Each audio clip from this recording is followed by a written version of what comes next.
এক ব্যক্তি ফোনে আলেমকে জিজ্ঞেস করলেন, আমার স্ত্রী 5 বছর 2 মাস 6 দিন আগে মৃত্যুবরণ করেছেন। তখন ওনারা আশ্চর্য হয়ে জিজ্ঞেস করলেন, দিন গুণেও রেখেছেন?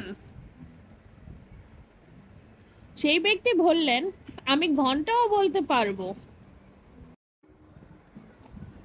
ওনারা আশ্চর্য হয়ে বাকিটুকু শুনতে চাইলেন।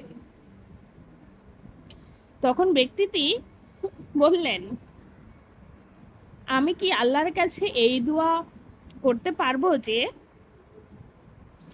আল্লাহ যদি আমাকে দুজনকে জান্নাত দেন, তাহলে আমাকে যেন কোনো হরের সাথে বিয়ে না দেন। আমি শুধু আমার স্ত্রীকে নিয়েই থাকতে চাই।